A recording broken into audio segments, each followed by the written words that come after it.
Welcome to this edition of At the Mic. I'm your host, Keith Malinak. I want to thank you guys. I cannot say it enough. Thank you for your financial support. The GoFundMe link that you came through with your donations, helping to keep this podcast going. I'm so grateful. It really helps out with the equipment costs and the hosting costs and the website costs, all sorts of stuff associated. So thank you so much for all of your support. I'm sincerely grateful. And thank you for checking out our sponsors. APR Coffee, Dr. Monroe's CBD products. They are the highest quality, both companies, and I'm so proud to represent them. I hope you'll check out both of them, both aprcoffee.com and drmonroecbd.com. They're big parts of this program. Brad Thor, he's my guest this week. He and I talked about his fascinating life story, and that's coming up in just a moment. First, let me tell you about that APR Coffee, American Pride Roasters Coffee. This month's featured blend, it's the Jefferson. It's named for Thomas Jefferson. Do you realize that 50 years to the day of the signing of the Declaration of Independence, Thomas Jefferson and John Adams, his lifelong friend, minus a few bumpy years, anyway, both passed away within hours of each other. It is 50 years to the day of America becoming a nation. That's right. They passed away on July 4th, 1826. I mean, that is so fascinating. How incredible is that? In honor of the great man that Thomas Jefferson was, American Pride Roasters Coffee is featuring a blend named after him for the rest of this month of June. Go and check it out. The Jefferson blend, it's a medium roast with beans from South America, has a hint of vanilla bean in it as well. Oh my goodness, it is so great. You gotta check out this month's featured brew from aprcoffee.com. I mean, just making amazing coffees is just business as usual. That's the problem. You're going to go to aprcoffee.com, and there's going to be so many things you want to try, want to put in your cart. Trust me, you're not going to go wrong. Try some today. Head over to aprcoffee.com in the special instructions section. Type in the letters ATM, stands for At the Mic. Those three letters going to get you 10% off of your order. That's aprcoffee.com. Offer code ATM at checkout.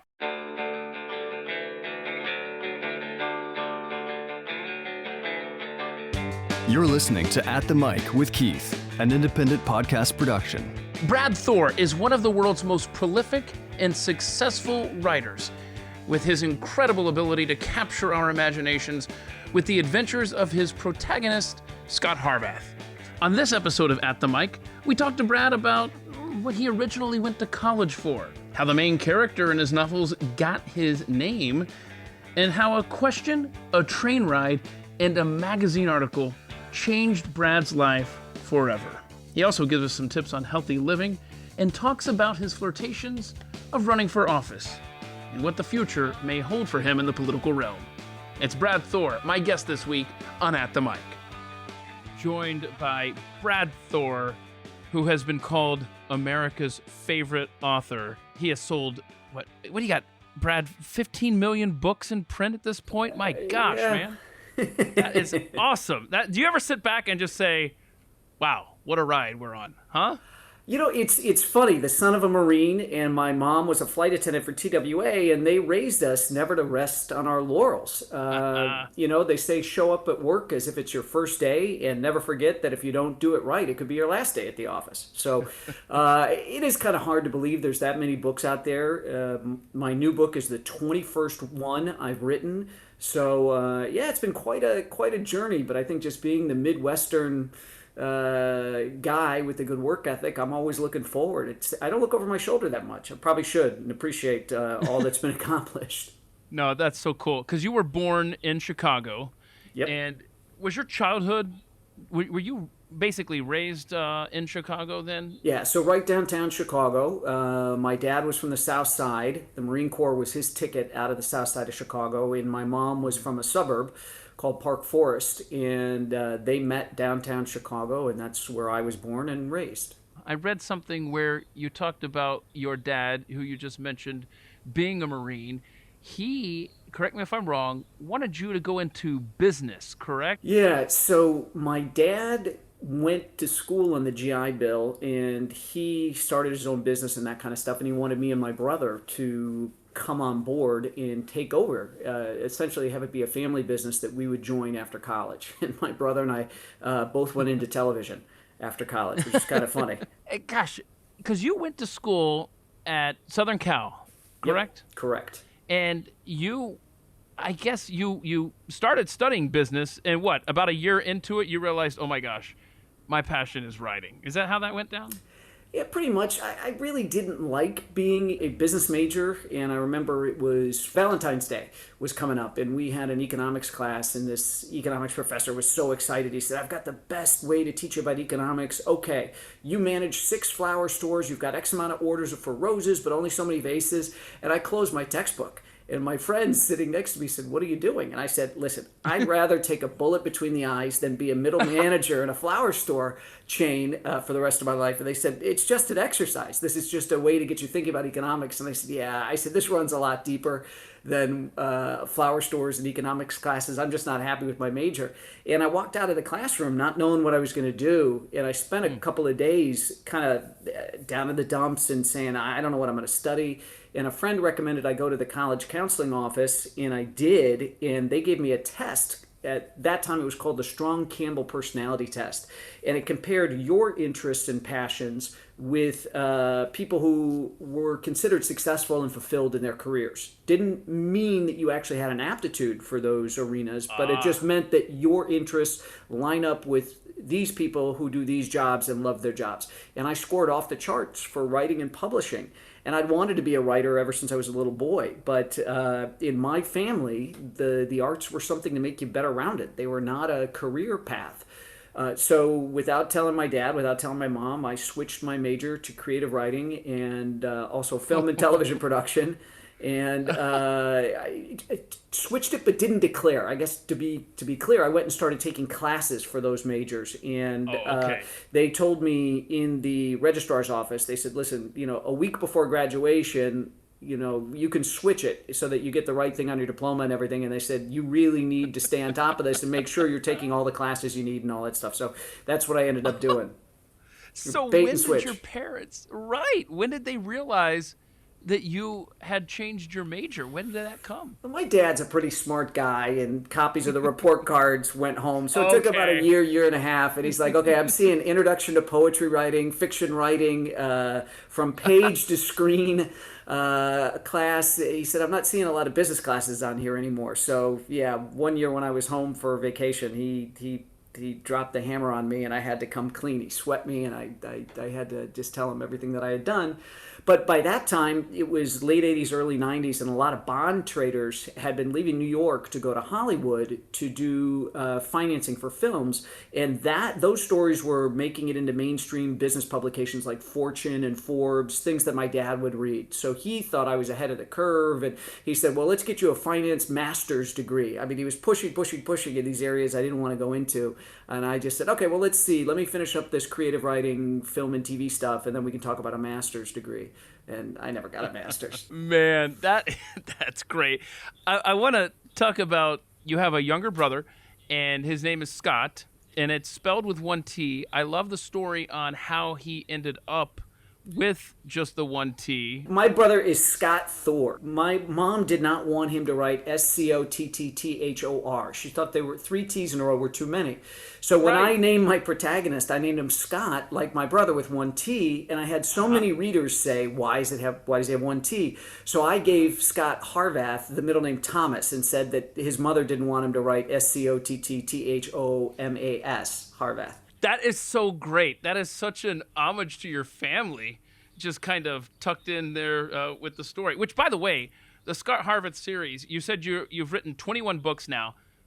This is the 20th one in the Scott Harvath series, correct? Right. So my newest book is Black Ice, and that is the 20th. Ice. I did a spin-off series called The Athena Project. That's how you get to 21. I'd done one book in that franchise, but this is the 20th Scott Harvath book. And Keith, I've said this to you before when we've gotten together. I say my books are like the James Bond movies. You don't need to have seen all the movies to go out and see the latest one. That is such an important point. You're so accurate on that. I love the way that you are able to do that. where if you just randomly pick up any in the series, it's totally fine. You don't have to start at book number one. I think that's a great way to do that, and I commend you for that.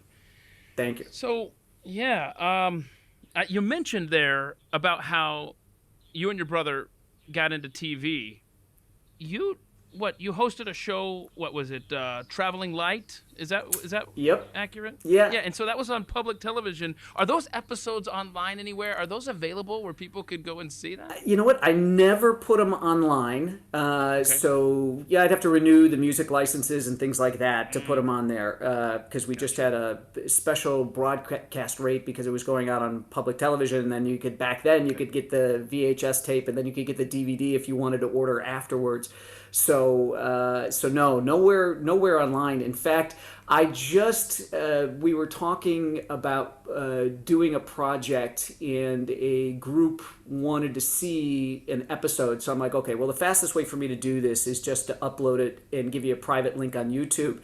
And as soon as I uploaded one episode to YouTube, there's some bot that scrubs and goes through, and it picked up the music and it flagged it as a violation because the music was not currently under license with the music production house. I mean, it was amazing how quick that video was flagged, and it was private. It's not like I was putting it out for everybody, but they're very sophisticated with, cracking down on piracy and tracking those rights. I know exactly what you're talking about because with Pat Gray's show, what I produce at The Blaze, we get stuff like that all the time. I mean, it's instant. You're right. So you go to college. We're now in the mid-90s. Tell us about you meeting your wife, Trish, and then tell us about that particular moment in Italy.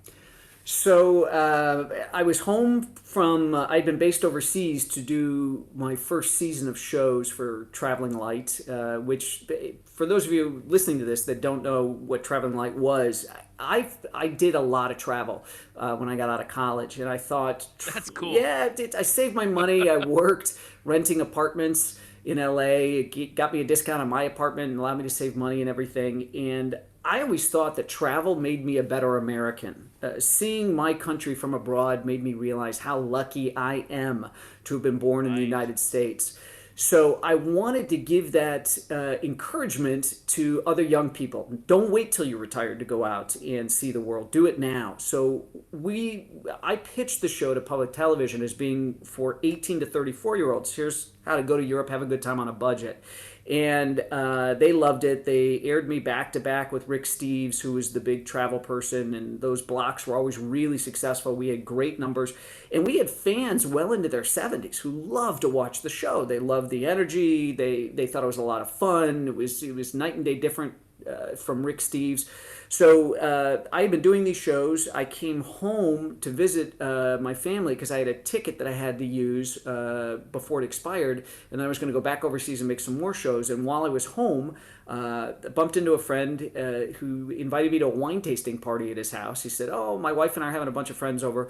What I didn't know was they had only invited their single friends. So what they were trying to do was pair people up, and I met my wife at that wine tasting party, and a few years later we got married, and when we were on our honeymoon, we did an around-the-world trip. My wife had never been out of the country, and so I wanted her to see the world, and there were parts of it I had not seen, so I bought us around-the-world tickets. You could have X amount of stops as long as you kept going in the same direction, which was kind of cool. So we went to Hong Kong and Macau, we went to Australia, we went to Egypt, all over Europe. And when we were in Italy, one night we were having wine sitting in a piazza, and my wife asked me an interesting question, kind of a question I think you probably ought to ask your potential spouse before you get married. But she said, "What would you regret on your deathbed never having done?" And I said, "Writing a novel and getting it published." And she said, "Okay, when we get home, you need to start making that a priority. Take 2 hours a day, protected time, and do it." And it had long been a dream of mine, but I'd been afraid of failure. I think we all have that voice in the back of our heads at different times in our lives that says, "You know what, don't risk it. Don't do that thing. You might embarrass yourself." And I tell people, I think that which we are most destined to do in life, we're also most afraid of. And while the success is nice, the biggest sense of accomplishment for me came from overcoming that fear. I would never go to my deathbed wondering what might my life have been like if I'd only tried to write a book. That what a life-changing question. Yeah, That absolutely. that I'm so glad she asked that. And that was really, that was kind of the first in a series of great experiences that led to where you are today. Tell us about that fateful train ride you were on. Yeah, so it's with me saying that to my wife, it seemed to unlock a series of doors because we had an overnight train ride from Munich, where we had been for Oktoberfest, to Amsterdam. And we ended up sharing an overnight compartment with a lovely brother and sister around our age from Atlanta, Georgia, who loved to travel together. And they were big fans of my TV show. And I stayed up most of the night talking to the sister about our shared love of books. And it was really neat. And she recommended, she's actually the one that turned me on to Vince Flynn. She said, "Oh, there's this book, this new author, Vince Flynn. It's called Transfer of Power, and you'd love it. Sounds like really up your alley." We get into Amsterdam the next morning, and she had asked me before we all turned out the lights and went to sleep what I was doing once we got home from the honeymoon. Was I going to be doing more TV shows? And I said, "Actually, I'm going to write a novel." And so when we pulled into Amsterdam the next morning, I grabbed one of my business cards, and she went and handed me hers.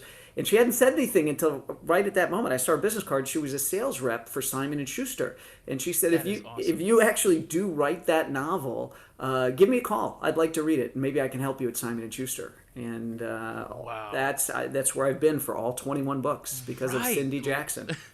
Little did she know Yeah. that the novel that was rolling around in your head would become what it is today. And little did your wife know. I mean, what if she had asked you that question about would you have any deathbed regrets? If she had waited till you got back home, you would have never had that conversation preceding the Cindy conversation. I just think that is awesome. That is so cool. Yeah, it was really meant to be. Yeah, and it even goes deeper than that, if I'm not mistaken. Where did you pick up because you had the title for your first book. What was it? The Lions of Lucerne? Is that right? Right. We had done a TV episode in Lucerne, Switzerland, of Traveling Light, and there is a monument carved in a rock face there of a dying lion with a spear broken off in its side, and it was carved to commemorate the 700 plus Swiss Guard who died in the initial throes of the French Revolution defending King Louis and Marie Antoinette. And I said to myself when I saw that, I said, if I ever write a book, I love the way that sounds, The Lion of Lucerne, but I'm going to do The Lions of Lucerne. I don't know what the book will be about. I don't know. I just like that title. And it's funny, after I got Cindy's business card and Tricia and I arrived at our hotel in Amsterdam, the manager said, "Listen, I'm so sorry, the room's not ready yet, but there's a great cafe around the corner, and if you want to scoot over there, grab a coffee, grab a sandwich, by the time you get back, your room will be ready." And they were really, because we're honeymooning, they were decorating it and everything, and it did flowers and candy. It was really nice what they did. But we went to the cafe, and my wife is very much like the Western writer Louis L'Amour. And Louis L'Amour was famous for always having a book, paperback, in his back pocket. So my wife always has a book of some kind on her person at all times. So if Louis L'Amour was standing in line at the post office, out comes the book. My wife's waiting for one of the kids at the orthodontist, out comes the book. So she started reading as we waited for our food to come to the table, and I looked around and found the International Herald Tribune, which was a newspaper in English, and I was flipping through it, and I found this little intelligence briefing about a Swiss intelligence officer who had embezzled all this money from the Swiss government and was training his own shadow militia high in the Alps with high-tech weapons from his own private arsenal. And I said, okay, those guys are the Lions of Lucerne, and that's what my first book is going to be about, somehow tying these guys in. And we were living in Park City, Utah at the time, and Bill Clinton had come out twice for Chelsea's birthday, and I was fascinated with, they'd come out to ski. Well, how do you secure a ski hill for a president? Do you just close it down for the day? No, they keep it open. And so I reached out and networked to some Secret Service people and said, tell me what you can about how this works. And so the idea of kidnapping a president while they were on a ski vacation in Park City and hiring these Swiss mercenaries to do it, I was like, okay, that's my story. That's the Lions of Lucerne. Your story is just one awesome event after another. It eventually leads to, I mean, you're invited to government facilities. your ability to effectively predict the future with our country. What is your writings? What have they led to as far as your interaction with government? I guess you're allowed to tell us, because Yeah.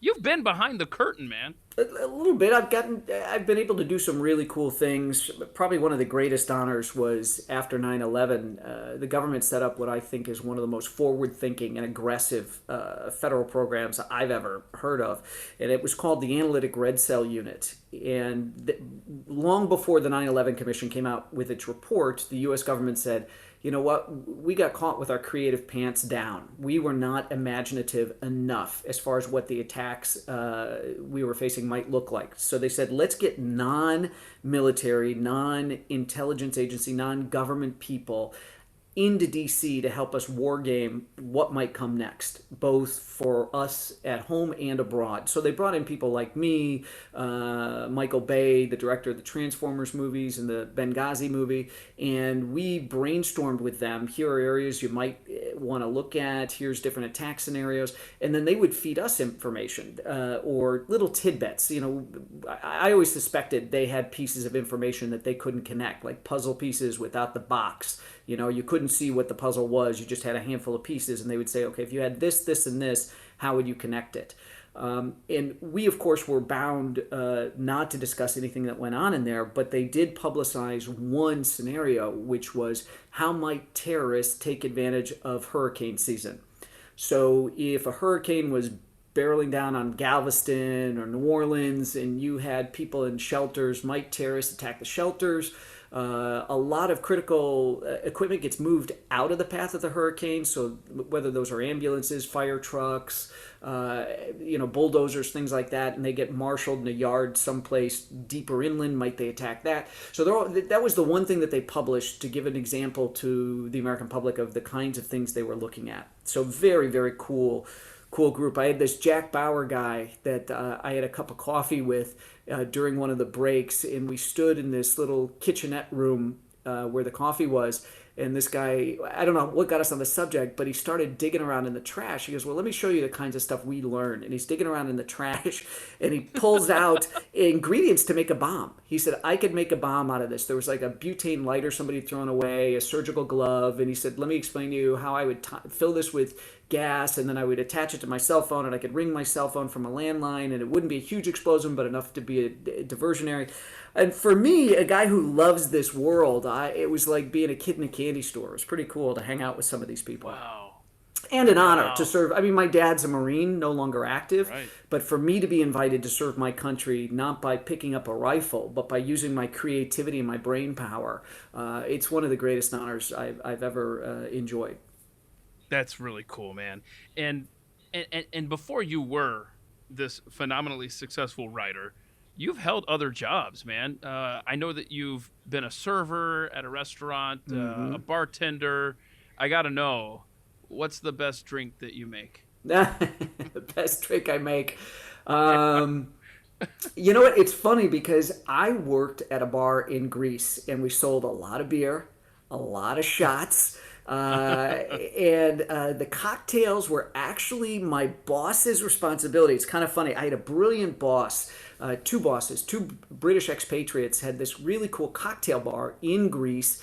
And they came up with a great money-making idea, which was they had like a punch card. And if you had 10 of their high-end cocktails during your stay on the island, you got a free T-shirt, which the boss made in the back of his house. And you got your name written on the wall. So everybody wanted their name on the wall. So he had all these wild things I'd never even heard of, bird of paradise and all this kind of stuff. I tried to, there was like a book behind the bar, and I was so slow at learning the cocktails that I was only allowed to pour shots and beers, and he would do he'd do the fancy stuff. That's awesome. So, okay, when you were a waiter, what's the worst encounter you had? The most rude customer that you had that you had to serve? You know what? I'll tell you, anybody who's been in the service industry knows that you just can't let it get to you. Yeah. I had my best day and my best customer and my worst customer on the same day. So I had Oh, a wow. guy that was just with his girlfriend and he was trying to show off and impress her. You know, everything got sent back. Nothing was done properly and just it was grinding my gears. And then I had another thing where the local weatherman came in and he's just very kind and he gave me a huge tip. So, you know, you've got to. There's more good people in this world, Keith. I really believe that than there are bad people. And I always try to remind myself, you know, everybody's got their cross to bear. Some people do it with grace, some people don't. But I always try to remind myself that typically people who are disagreeable to be around are hurting in some fashion. So if you can leave a little room for grace, you know, you may be the one person that is the pivot point for their day that can either make it terribly, terribly worse or maybe set them on a road or set them on the path to making it better. So even at a young age, that's the way I tried to approach it. Never spit in anybody's food, you know, never did any of that. You know, I always tried to be, you know, good in that sense because I wouldn't want anybody to do that to me. Sure. So. And that's a good approach. So do you have any hobbies? And I guess my follow-up question would be, you probably like to read, and then the follow-up question from that would be, who does a world-famous author read when you're not having to write your own books? So let's see. So hobby-wise, I enjoy shooting. I've always enjoyed shooting sports. I like, you know, the 3-gun stuff is really, really cool, and that's a new area that I want to get deeper into, where you do pistol, shotgun, and tactical rifle. You know, one of my favorite things is Keanu Reeves and how intensely he trained for John Wick, and how he even handles squib rounds and, you know, stovepiping, all the malfunctions and things like that, and clears and goes and keeps shooting. So I'm a big fan of being the best that you can be. And in fact, I've gotten into taking classes that purposely stress you out and then expect you to shoot. Because that's, if you ever, heaven forbid, you ever find yourself in a situation where you're going to have to use your handgun against another human being, or your shotgun or whatever weapon you might have, it's going to be highly stressful. So just standing in front of a target shooting is not going to be the kind of training that you need. So you want your heart rate up. You want to be, you know, sweating. Even better if the instructor can set up your weapon so that it malfunctions, kind of a thing. Wow. So that's good. And wait, hold on.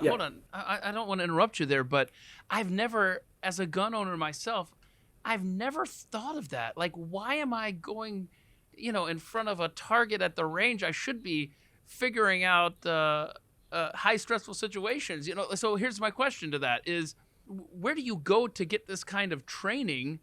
And I love that idea of like the guns malfunction. What are you going to do? But what else is involved with that? Do you know, like, are things jumping out at you? Like what? So there's in Nashville where I live, south of Nashville where I live, there's a group called Agape Tactical. And the guys at Agape are really good. You know, they'll put dummy rounds in your gun and all that kind of stuff. They'll make you lug like the sandbags and stuff that you would see in CrossFit.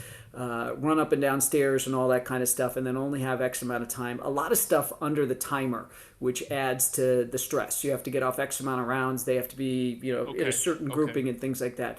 But a lot of attempting to get your heart rate up, to get the adrenaline going, to mimic what, you know, that dump that you might see in a stressful situation. They've done stuff where they've said, okay, you've got to do this, leave your weapon here, you've got to run the obstacle course and then come back, and you have to put six shots within, you know, certain pie pan at, you know, 60 yards, whatever it is, and you come back and the clock's ticking and they've disassembled your weapon.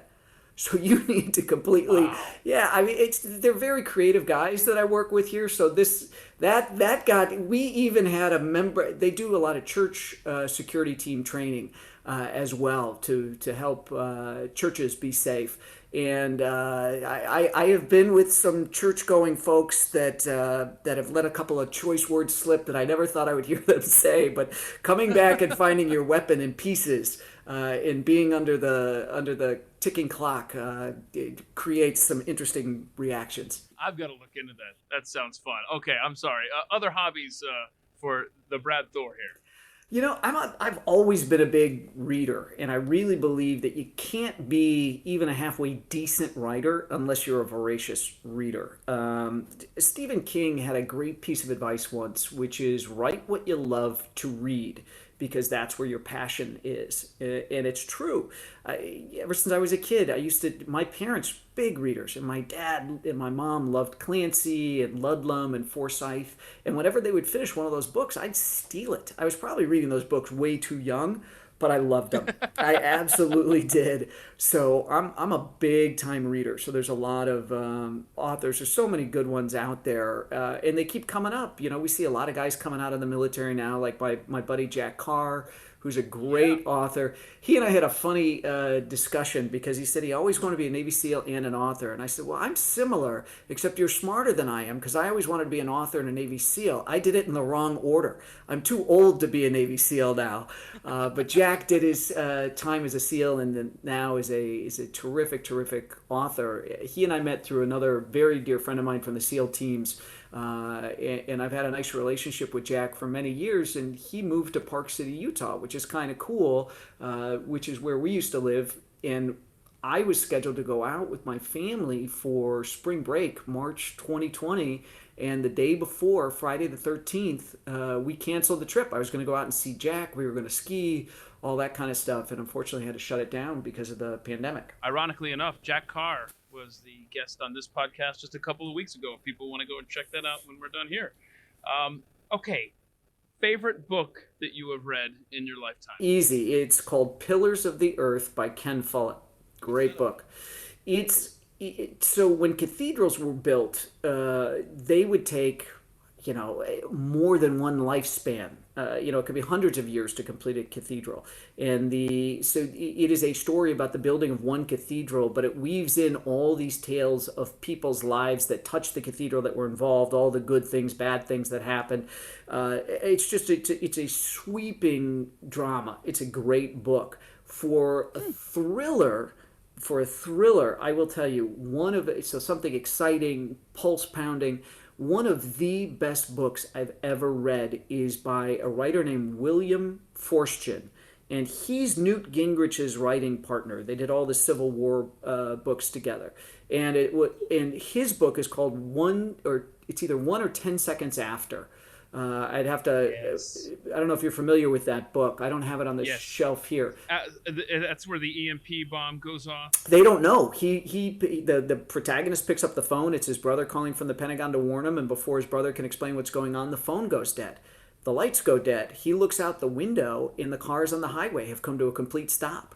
And so it is an unbelievable book. It is so well done. So.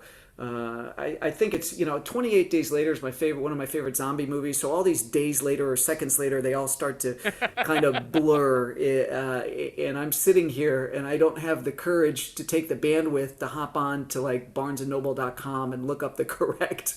I'm afraid it'll screw up our podcast here. So William Forstchen, he's written a couple books in the series, but I'm gonna say it's 1 second after, and it's so good, so good. Okay, so I just looked it up here. It's 1 second after. Okay, good. I was right.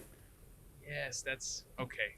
I'm familiar enough with that book to know that I've always wanted to read it, and now I've got to. Oh, I've got so to make good. it happen. Yeah, it's fantastic. Okay. What's your favorite musical genre, Brad? I gotta tell you, I'm a big funk fan. One of the coolest things is Scott Harvath likes funk music, and he puts a lot of Parliament Funkadelic. I put him in. Like Harvath will hop in a cab, and there'll be P-Funk on the radio or something like that. And what's really cool is, these are all George Clinton songs, and my publisher was celebrating, some milestone anniversary. I can't remember if it was 100 years or 150 years. And I got to go to the party, and one of the Muckety Muck executives from Simon & Schuster said, come over here, I've got somebody I want you to meet. and it was George Clinton from Parliament. Ah, I mean, I have yeah. loved this guy, the atomic dog himself. And he goes, "You're the writer that puts our songs in all your novels." I'm like, "Oh my gosh, George Clinton knows that I put P-Funk songs in the books." So I'm also a rock fan. So I just actually, one of the fun things that we did for Black Ice is I put together a playlist on my website of songs that, I had going while I was writing. So, some Aerosmith, some Bob Seger, just all sorts of really, really cool stuff. So That's cool. yeah, when I write these books, I see them as movies. So they play out in my mind as a movie would unfold. So I need a soundtrack for when the helicopter's lifting off, or, somebody's being chased. Having the music going, it really adds to the intensity for me as a writer. Every life moment has a soundtrack. Yep. And I think that's really cool how you incorporated that with the latest book there. So, what's your favorite app? You're a hip guy. I'm sure you mess around on your phone here. What's Brad Thor's favorite app? So I'm a rabid workout fanatic. I love to work out. I've got a gym at home. I really think it is the key to staying young. In fact, there was a great book that several friends had recommended. And then when a couple physicals back, my doctor had said, "Have you heard of this book called Younger Next Year?" And I'm like, "Yeah, you and everybody else I know has been talking about it." And he said, "You should read it." So I picked up this book called Younger Next Year. And the premise is that we are not built for the 21st century. We are built for very rough living back on the savannah in Africa. And that if we sit on the couch and watch Netflix, there is a slow leak of a very destructive chemical in our body that breaks us down. But if you work out, and you work out hard, within reason, you send a signal to your body that it still needs to build muscle. You still need your lung capacity, your heart capacity, all this kind of stuff. So what happens is when you break your body down with tough workouts, the chemicals that come in to repair are stronger than the ones breaking you down. In that 80% of the illness that we see in our 50s, 60s, 70s, 80s can be avoided. And you can start at any time resetting. So this leads me to the app thing, which is I've got an app. It's all, you record what you eat. So it is, what is this called? This is called MyFitnessPal. And what's cool about it is I paid the $20 to get to go above the free level, and I can scan barcodes of anything I'm about to eat, and it will put it in, and I can track during the day. So it's a big thing for me to track, how much sugar am I getting, how much, when you work out as much as I do, that stuff, you really start looking for where can you adjust to make a difference. Am I getting enough protein and all that kind of stuff? I just binged last night Wall Street, WAHL, all about Mark Wahlberg and his business ventures on HBO Max, and it was fascinating to watch him because he's such a workout hound, and he and I are about the same age and stuff. So MyFitnessPal is my favorite app. I really that's one that I really, really enjoy. So you're saying that I should probably start to take care of myself, huh? It's never too late. You can build muscle into your 90s. I've got kids. I've got so many things I want to do, and if exercise once it becomes a habit, it really gets easier. It can be tough to get started, and I know there's a lot of people out there that would like to, and you have to believe me that it is a habit. If you can do something for 3 weeks, if you can do it every day for 3 weeks, or maybe 6 days a week, give yourself that one day off, that Sunday, or however you want to do it. But it really is all about creating a habit, and not just a diet, but a lifestyle change. That's what I want to ask you. You mentioned diet. How important is diet? If physical activity is so important, if you had to do a percentage, is it a 50-50 thing between physical activity and diet, or is it weighted one direction or the other? There's a physical fitness coach named Bill Phillips, and he had a great way of explaining it. He said exercise is the spark, but diet is the fuel. That's what's going to power your rocket to where you want to go. So it is important, and that's why the MyFitnessPal, which is free to download, is such a great tool. I've got a buddy, one of my best friends from high school. He's got a business now where he tries to, and he was always a fitness fanatic, even when we were in high school. His mission in life is to teach people how to be healthy. So he has a lot of overweight clients that come to him to try to lose, some of them a lot of weight, some of them just a little bit around the edges and everything. And he has them get this app because when he walks through and says, well, let's talk about what you ate yesterday, people are stunned when they don't keep track of what they're eating, how many calories they're actually consuming. So when you get into it, it really is, and it doesn't take long to start dropping weight and to start seeing your clothes are looser and all this kind of stuff. It is this, it's this wonderful feeling that you get when you're being successful in taking good care of yourself, and your friends notice and they're jealous as hell, which is another great, what have you been doing? It's, when I went on, when I really got on this kick a couple of years ago, and it was back to school night. So a lot of the parents had not seen me since the end of the previous school year, and we went back to meet the teachers and all that kind of stuff. And it's, you spend 10 minutes in each classroom, then the bell rings, and you go to the next teacher's room. And I had all these dads stopping me going, what have you been doing? How'd you lose the weight? Blah, blah, blah, blah, blah. And, it's nothing. I work out at home, but I don't have a lot of fancy equipment and stuff. There's a blogger on YouTube. I love this guy. He's Canadian. His name is Lawrence, and his channel on YouTube is called Fit and 50. And it doesn't matter if you're 50 or not. If you're middle-aged and you're looking to do stuff, his exercises are fantastic. And he's the most charming, delightful guy. And he's ripped. He's like 53, 54. He's ripped. And he devours exercise physiology white papers. That's all this guy does in his spare time when he's not making videos and working out, is he really goes into the science, but he makes it understandable. And so it's funny, you asked me what my hobbies were, and I've spent more time talking about physical fitness and diet than I have about, the guns and the shooting and the tactical stuff. So I guess this is a hobby as well, the physical fitness. Do you have a comfort food? Is there anything where you ever, cheat? Yeah.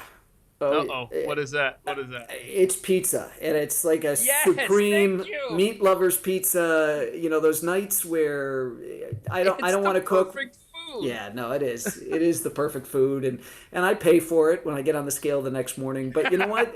Life is meant to be lived, and I don't think you should deny yourself special treats every once in a while. It's like saying, well, I'm never going to go on vacation. I'm going to put all the money in the bank for retirement. You can't do that. Any interesting talents that you have? Maybe something that people don't know about you that you like to do? I did a travel show, so I love travel. I love other cultures. I speak French, which is pretty cool because my mom had to learn French when she was a flight attendant for TWA. So we had it. Oh. My mom spoke to us growing up. And then I went to grade school in Chicago. It was a school run by a French order of nuns. And so we had French every single day. Took it in high school, easiest day. And then when I got to college, I decided to do a semester abroad, and I went to Paris. And that's what really cemented my ability with the language, is being totally immersed in French round the clock every single day. So special skill, I've always liked languages. I've been a good mimic. I can pick up accents very well. And when I used to travel all the time, I could meet people and I could tell you what part of the world they were from, even what part of what country they were from, just by the accent. Wow. I used to have a really finely tuned ear for that. Not as much anymore because, I've spent my time writing the books and being a dad and raising a family. So I haven't been traveling as much. So that's a perishable skill. You just reminded me of a question that I want to ask you, and I had forgotten earlier. Your latest book, Black Ice, 20th in the Scott Harvath series.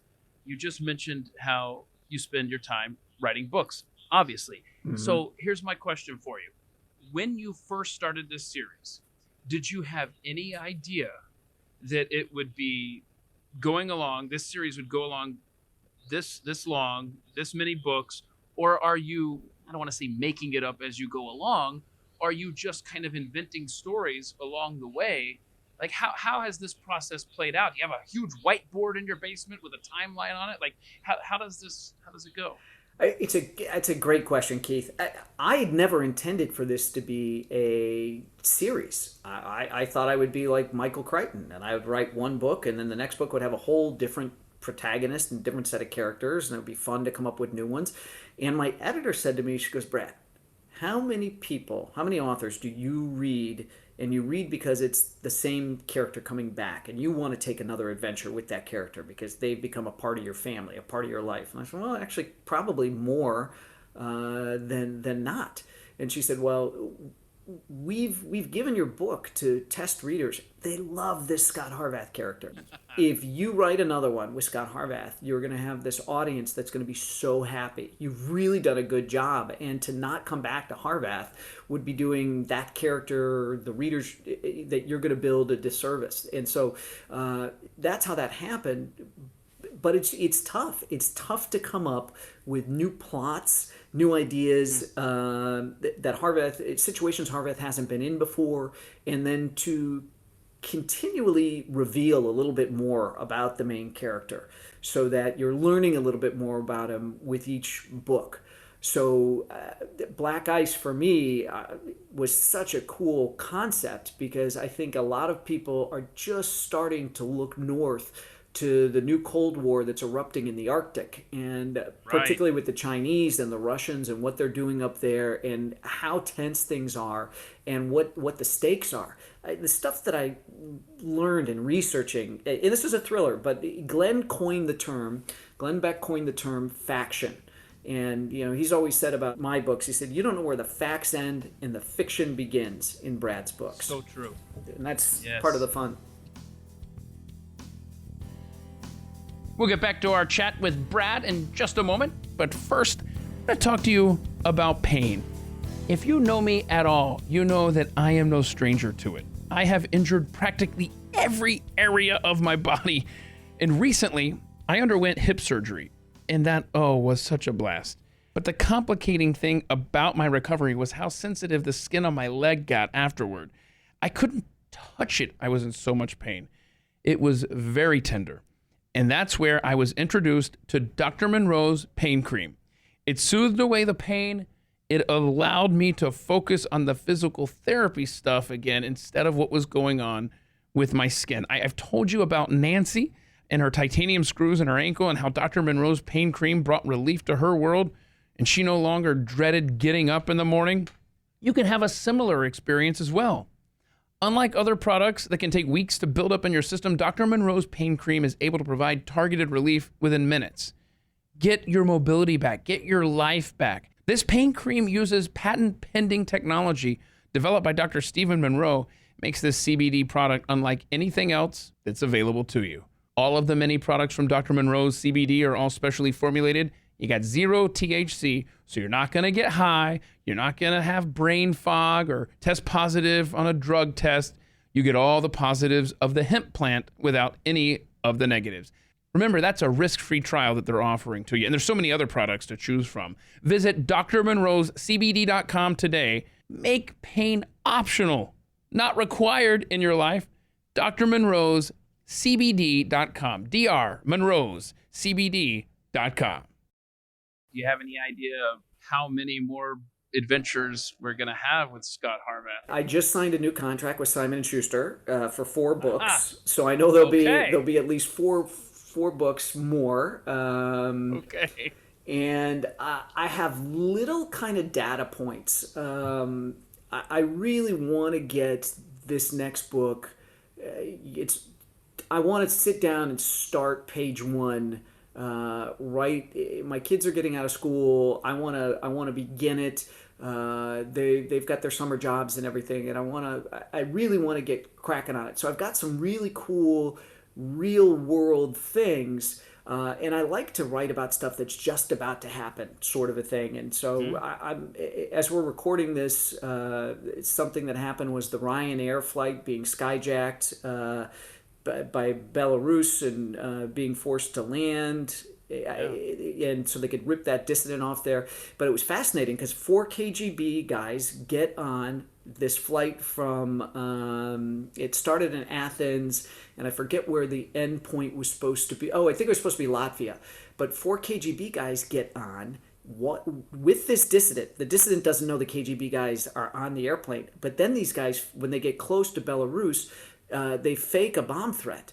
and lean on the flight attendants. The plane's going to blow up. You need to land. You need to land. Belarus sends up a MiG to escort the jet down. I mean, if I had written something like this in a book, I don't know that people would believe it. So that kind of stuff is fascinating to me, and could play in one form or another in a book coming up. So do you keep just like a little notebook with you? Maybe there's an app, you get a stylus out, and like as you're going through your daily life, let's say you're pumping gas or you're at the kids' baseball practice or something, does something come to your mind and you jot it down quickly so that you can reference that later for when you're sitting down to write? Always. So I've got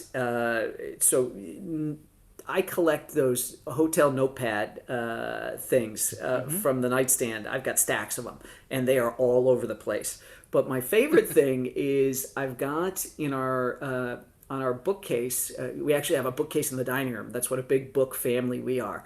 That the dining room has one whole wall lined with books, and I have this beautiful black leather box that holds paper, and it is signed with Ronald Reagan's signature in silver, and it was given to me by the Reagan Library one of the first times I ever went and spoke there, and it's a real treasured gift that I have. So oftentimes I will grab paper out of there and write stuff down, or else just the notes function in my iPhone. I'll drop ideas in there because I do not, middle of the night I will do it because I don't trust myself. I would hate to lose a really, really good idea, and that's my stock in trade is ideas. So when one of those things pops up, that's like finding a gold Krugerrand in the backyard saying, "Oh, I'll pick it up later." No, you're gonna pick it up right now. Right. Like what I'll do is if I think of something in the middle of the night, and I don't do this as much now because of cell phones and it's right there next to me, I will constantly email myself ideas or something like that. But it used to be that I would just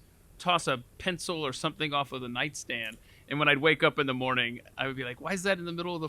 Oh yeah, that's right. Oh, that's clever. Someone said along the line that you're most creative the moment you wake up, and there's some science behind this. But I think it was a Keith Richards interview that I was reading once, and like that's where he wrote "Can't Get No Satisfaction" or something like that, where there is some science to the first few minutes after you wake up are your most creative moments of the day. And so anything that's in your head, you better write down because it's probably a gem. So that's understandable. You would do that in the middle of the night. Wow. It's funny. I just got a gift at Christmas. I can't remember if it was my wife or the kids who put it in my stocking, but it was actually a specially treated pad of paper with suction cups on the back that can go on the wall in the shower, so that if I get any ideas in the shower, I can actually write them down, which I thought was very thoughtful. Very thoughtful. Yes. I love that. Yeah. If you could go back in history and meet one person, who would it be?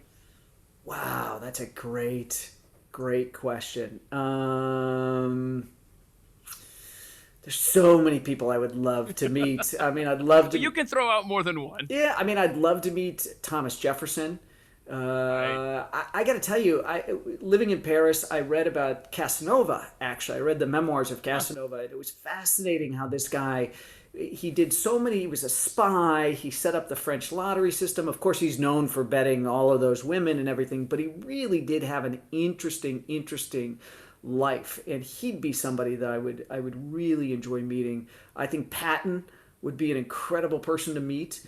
I would love to meet Wild Bill Donovan, who headed the Office of Strategic Services, which was the precursor to the CIA, whose motto was, "If you fall forward in service of the mission."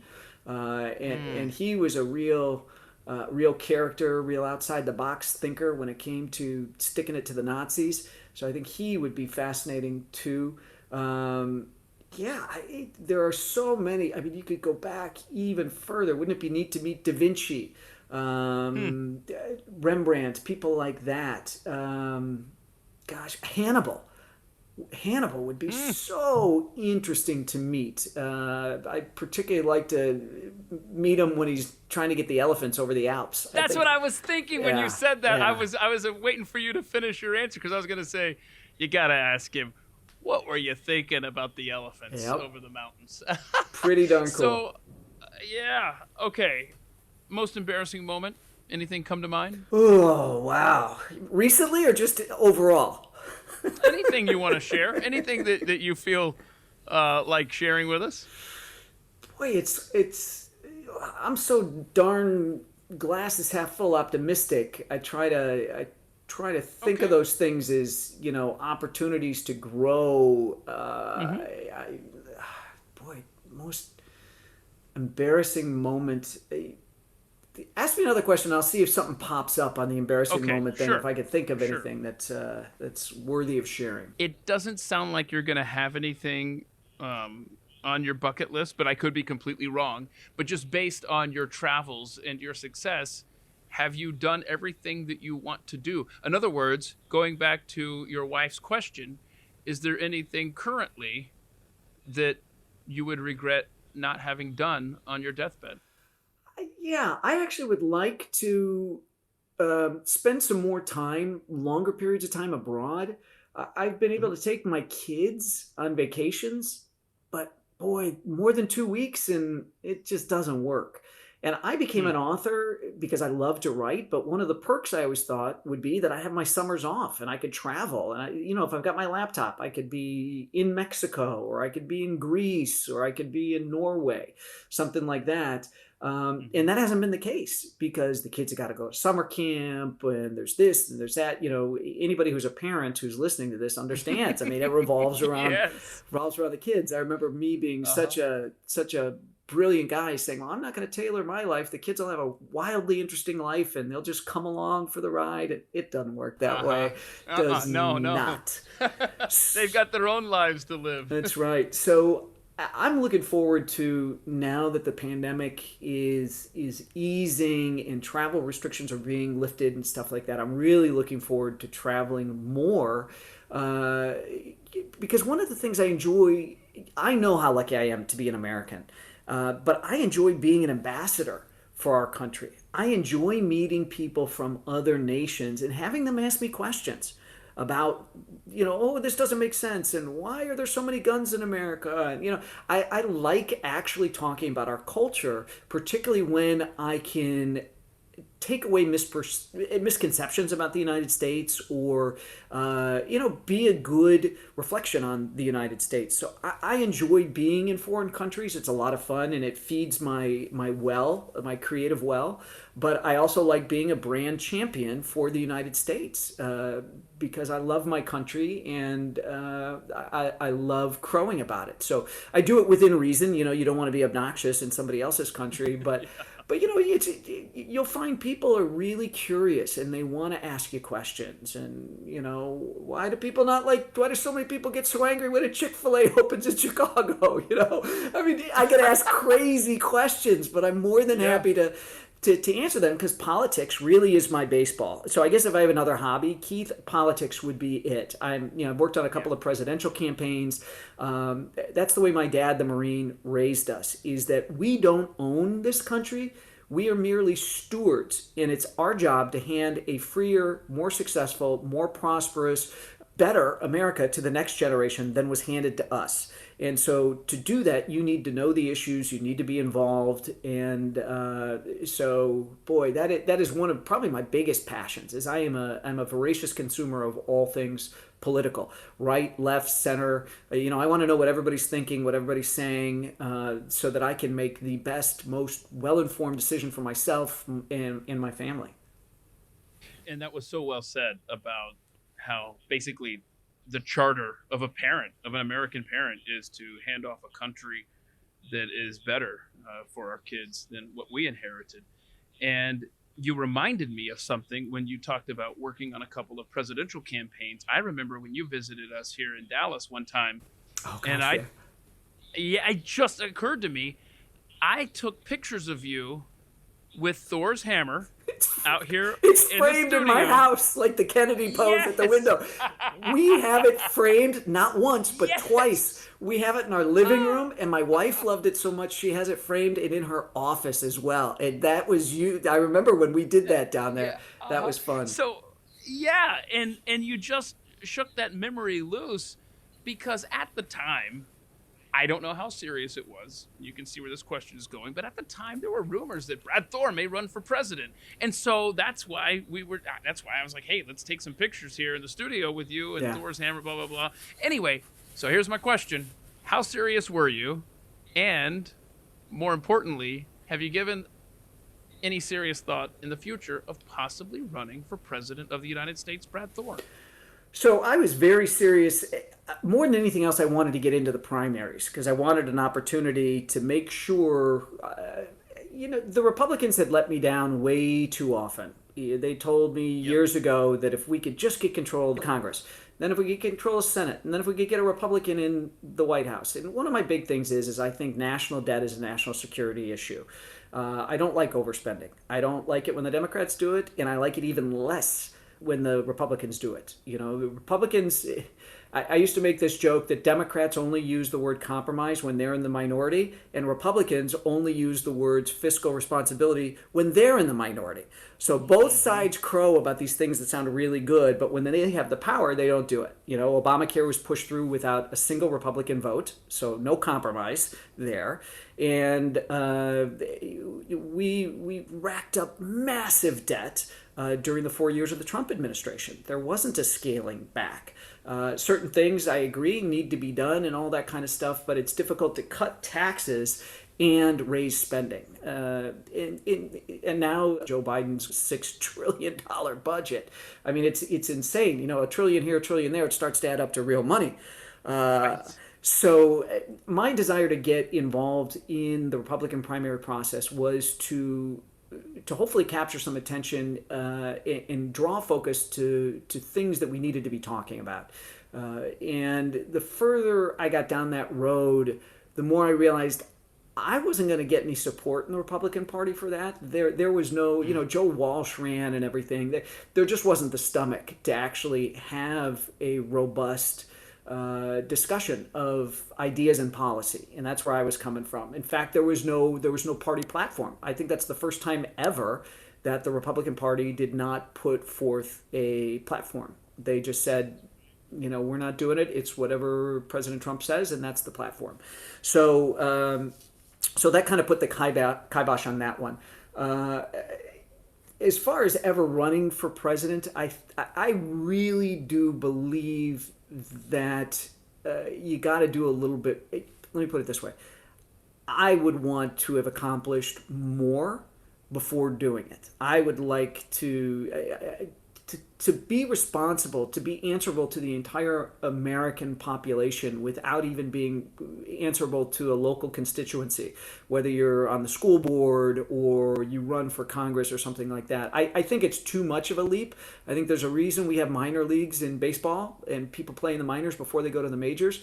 I think that kind of, what's the word I'm looking for? It's not internship, it's apprenticeship. Let's put it that way, to kind of learn how the sausage is made, how policy is done, to learn.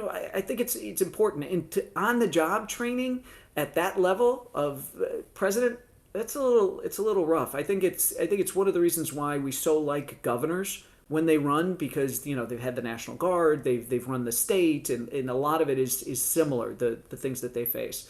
Obviously short of national defense stuff, really. So yeah, I don't think it'd be a straight run ever for president. It would be, okay, I've had a great career, my kids are off, and now I want to try my hand at politics, and I'm going to start at the local level and earn my way up as high as voters might want to send me. 7 years next month I've been down here, so it's a great state. And it's funny when I meet Nashvillians or just Tennesseans in general, I always like to tell the story, because they say, why'd you come here from Chicago, blah blah blah, too many of you Chicago people. I said, don't worry, I'm not going to screw things up. I actually like the way things are here. And there's a story that Reagan used to tell about someone who had escaped Cuba, sitting in a cafe in Miami with a lawyer, an American lawyer and an American doctor, and tells the story about how he escaped Castro's Cuba. And the American lawyer looks at the American doctor and says, wow, what a story. Aren't we lucky? And the Cuban looks at the two Americans and says, you're not the lucky ones. I am. I had someplace to go, which is here. And if you don't protect it, there is nowhere else to go. Yep, absolutely. And I think how those in Tennessee view those moving down from Chicago, it's kind of like how we in Texas view those moving in from California. Yeah. And the thing about Tennessee that's so great, and I hope it's still this way, I think it was probably 20 years ago now, but I'll recall that the legislature there was trying to implement an income tax, a state income tax, and people kept showing up every time they would try to debate this, if I remember this story correctly. And that's why to this day a state income tax doesn't exist in Tennessee. Is that, I mean, that is the case, right? It is the case. It was one of the great things about moving down here from Chicago, which is Right. so mismanaged. And the other thing is that they had a tax on capital gains. And I said to people I knew in the legislature here, I said, "Boy, this is a great place to raise your family, but then as soon as you retire, you got to leave."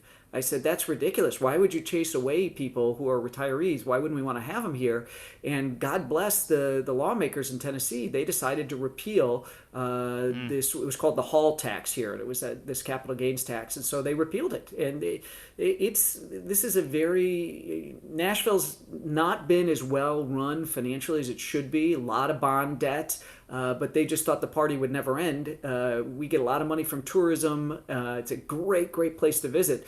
But the pandemic and the shutdowns, that's a lot of hotel fees and taxes and things like that Nashville has lost out on. And, so a lot of places are doing okay. There's just been some very interesting reports about how well some places have been doing.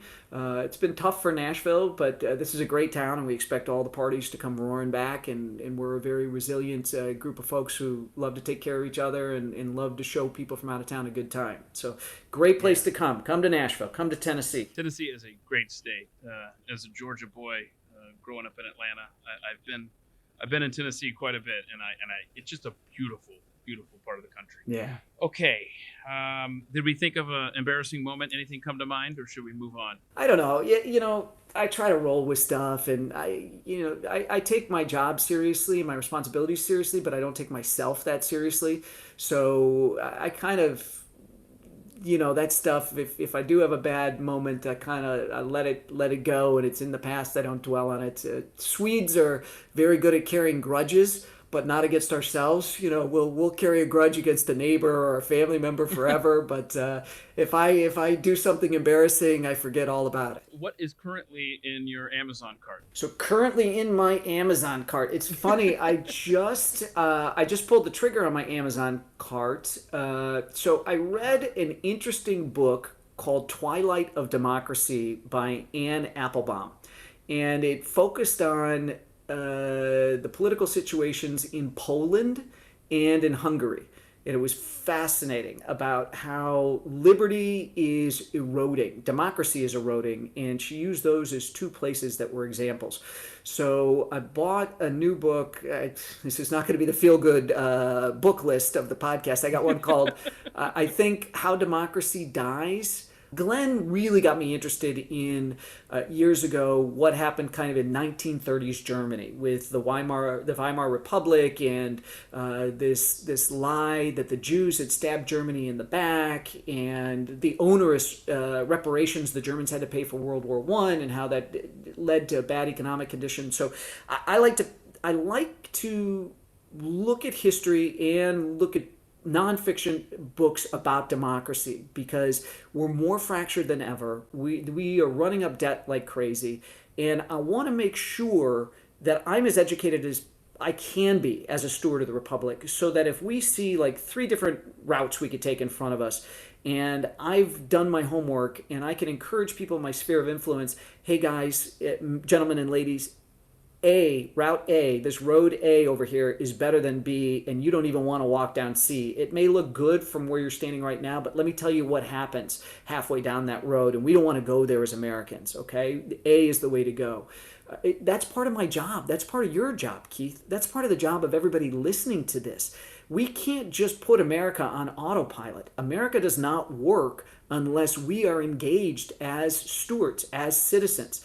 It is a republic that only exists if we are the best versions of ourselves we can be. It's great to pursue our own self-interest, but that has to be done against the backdrop of what it means to be a citizen. So I think a lot of people forget that. Oh, you're absolutely right, and that is very well said.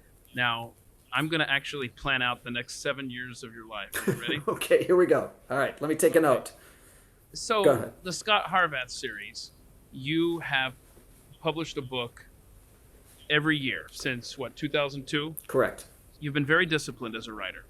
You just signed a contract for 4 more books, so I'm going to assume that in 2022, 23, 24, all the way through 2025, you're going to be adding to that series. So far, is that accurate? So far, that's accurate. So in 2025, after you've done your media tour for the 24th installment. Yep, correct. That's when you are going to hit the road and start campaigning for the presidential race of 2028. You're welcome.